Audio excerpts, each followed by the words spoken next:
recent years, the oceans have faced some of the most dramatic changes in all of its history.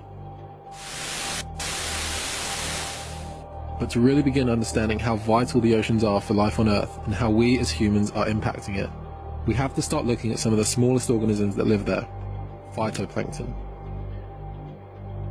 Phytoplankton are microscopic marine plants which produce up to 80% of the world's oxygen. That means that for every 10 breaths that we take, 8 of them have come from the ocean. In just 1 cup of seawater, there may be up to 100 million individual phytoplankton. Huge plumes of these microscopic plants can even be seen from space, as they divide, multiply, and move with the currents around the globe. These microscopic life forms are so crucial to creating the necessary conditions for other life to thrive, that if they were to ever go extinct, all other species would die with them. Oceanic pH and flow of water are essential for these invisible plants to thrive and produce oxygen, as well as take in carbon, where they then sink to the bottom of the sea for thousands of years.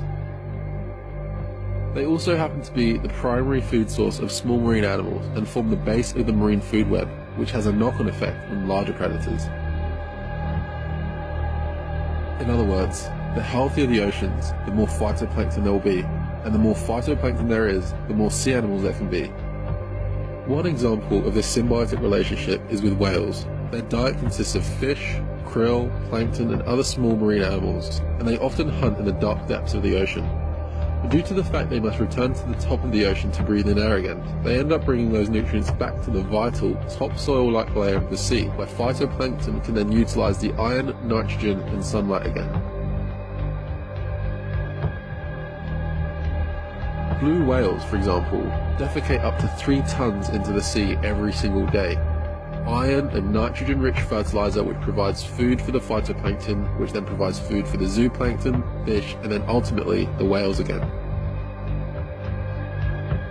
This vertical movement of animals up and down the oceans, which mixes up the sea, is astonishingly roughly the same amount of mixing caused by all the world's winds, waves, and tides. Humans, on the other hand, take everything from the ocean and give nothing back. Fishermen claim that the whales and the seals are eating all of their fish, and so they cull these animals, not realizing that to have more fish in the sea, the oceans need to have more whales, more seals, and other predators to keep this symbiotic relationship in balance. Humans are the cause of this species depletion. Scientists have now estimated that as many as 650,000 whales, dolphins, and seals are killed by fishing vessels per year, and yet still most people will continue to think that this will have little to no impact on the marine ecosystem, when really they play a vital and irreplaceable role in the oceanic life cycle. And those aren't the only animals we are driving to extinction. An estimated 200,000 sharks are killed every day for the shark fin industry, which equates to roughly 73 million sharks every year. All the while, 140 different species are listed as endangered, threatened, or near threatened by extinction, according to the Oceanic Preservation Society. Sharks are the apex predators of the ocean, who have shaped the evolution of thousands of marine species and have been around for 400 million years. Their extinction would without doubt dismantle the entire ecosystem. They have survived the previous 5 mass extinctions and are now going extinct, thanks to humans. But it's not only the Asian demand for shark fins that sell for $400 per pound that is to blame. Around 50 million sharks are pulled out of the ocean per year as bycatch all around the globe by accident, often by so-called sustainable fishing methods. So if people are to really be against the killing of sharks and want to protect biodiversity in the oceans, we must stop fishing altogether. Another endangered species with dwindling spawning numbers is the Pacific bluefin tuna, which has had a 96% reduction in global stock levels. However, Mitsubishi, who in 2009 held 35 to 40% of the worldwide market for bluefin tuna, is reported as having a 15-year supply of frozen bluefin tuna in its warehouses, yet continues to fish these threatened species regardless. They could effectively stop fishing tuna for the next 15 years to give enough time for some of the population to replenish, yet refuse to take such action as the scarcity for bluefin tuna has driven its cost up exponentially. Approximately 2.7 trillion fish are taken from the sea every year. 40% of which is discarded as bycatch, and another third of which is often used to feed the animals, which people eat for meat, dairy, and eggs.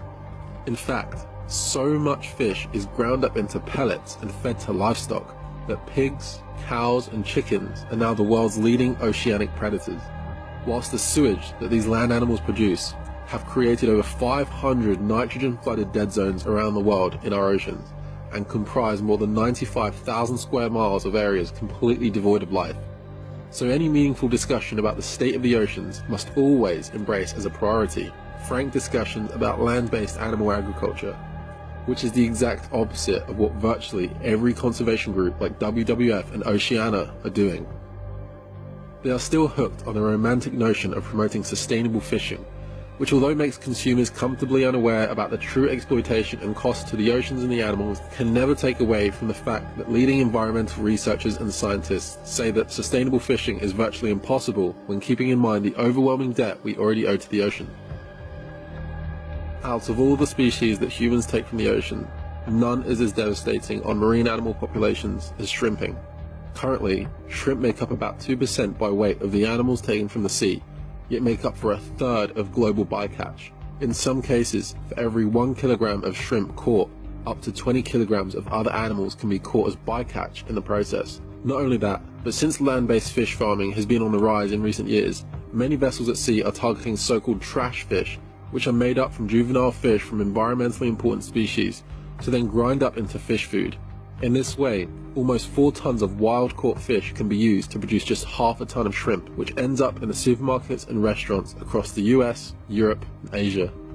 This has severely impacted the ability for many species to replenish, mature, and multiply.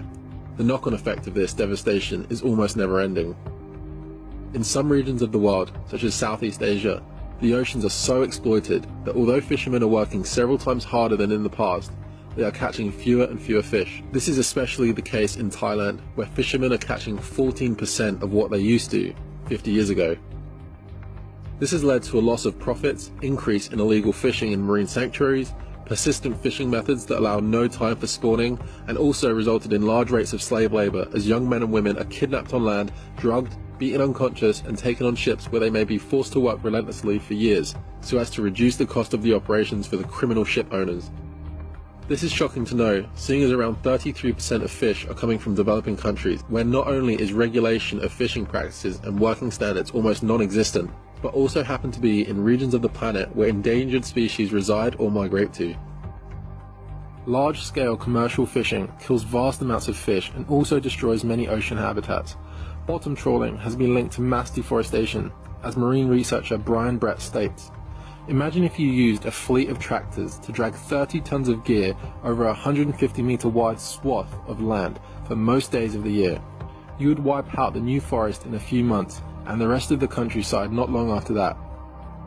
Yet that is what we are doing to the seabed around Britain. Even worse, the boats keep going over the same key areas. The seafloor gets no chance to recuperate. It is tragic. Before being slaughtered, fish are sometimes stunned. One of the following methods are used: a blow to the head, electrical stunning, cold water immersion, and carbon dioxide gassing. Carbon dioxide gassing is where the fish enter water that has been saturated with carbon dioxide. This rapid change in their environment irritates their gills. Fish struggle for several minutes before they become immobile from exhaustion and lack of oxygen. There is no evidence that the fish are anesthetized at this stage, so they are not unconscious when their gills are cut. There are a number of different methods used to slaughter fish, whether from farms or caught in the wild. These include asphyxiation, where the fish are removed from the water so that their gills collapse and they suffocate to death. It can take some fish, such as trout, 10 minutes to die from this method. Tearing of the gill arches so the fish bleed to death is another method. It can take up to 4 minutes for the fish to die. Hoisting the fish from the water with a hook and then forcing a spike through their brain is often used on tuna. Decapitation is another method, while some fish are even sold alive and killed by the user, such as at a restaurant or a consumer. Some will try to justify the consumption of fish based on their apparent lack of intelligence, memory, and ability to feel pain. Research has shown that several fish species have accurate memories that can last several days or even years in the case of migrating salmon. Some fish will migrate across thousands of miles of ocean, returning to spawn at the location where they themselves were spawned. Fish respond to stress and threats through changes in their color or in their movements, such as swimming more rapidly, becoming immobile, or even swimming at different depths. Research has shown that some fish, particularly trout, show fear and avoidance behavior towards unknown or unfamiliar objects and have been found to take their time before approaching these objects, sometimes even avoiding them altogether. Because fish and shellfish live in increasingly polluted environments, toxins from the water accumulate in their bodies. Studies have shown that most of the fish throughout the world contain dangerously high levels of mercury. In the Faroe Islands, where the local population frequently slaughter and consume pilot whales, which there is little to no data for to see if they're endangered or not, body mercury levels are sky high. Researchers had also found that for every 1 gram of whale meat, there was 2 micrograms of methyl mercury, the most toxic form of mercury. Exposure to this metal has serious health consequences, including increased risk of cancer, heart disease, and even death. Fish also contain unsafe levels of polychlorinated biphenyls, which are dangerous chemicals that have been linked to neurological problems and birth defects in babies who have been exposed. A plant-based diet automatically reduces your exposure to these chemicals. Touted as a health food, fish has a reputation for being heart healthy. People who opt for fish to try and protect their hearts might not realize that fish is often high in cholesterol. While a 3-ounce T-bone steak contains 70 milligrams of cholesterol, just 3 ounces of shrimp contain 161 milligrams. Numerous studies have shown that dietary cholesterol consumption corresponds with an increased risk of artery blockage. While fish contain omega-3 fats, most of the fat in fish is not healthy. Between 15 and 30% of the fat in fish is actually saturated fat, which stimulates the liver to produce more cholesterol. High-fat foods are associated with poor heart health outcomes. The good news is that by eliminating foods that contain cholesterol, like fish, and opting for more naturally cholesterol-free plant foods, people can reduce both their cholesterol levels and their risk of heart disease, because research has shown that every 1% reduction in cholesterol means a reduction in heart disease risk by 2%. Fish is not a sustainable, kind, or healthy food source for today or the future. There is no reason for us to continue in this destructive way of animal farming for the sake of our nourishment. The science has proven without doubt that it is not necessary to our survival to consume animals, and in fact, it is quite the opposite. Not only is the elimination of animal products healthy for us, but it is hugely beneficial for the planet, and for the other animals that inhabit the sea and the earth with us. Becoming vegan and reducing your body count and environmental footprint is easy. For more help in progressing to a vegan diet and making the transition, you can visit these websites for more information. And as always, if you found this video helpful and want to make a difference, comment, subscribe, and please share it around. If you also want to help support the making of more videos like these, which require hundreds of hours to make, you can visit my Patreon page for more information there. Thank you for watching.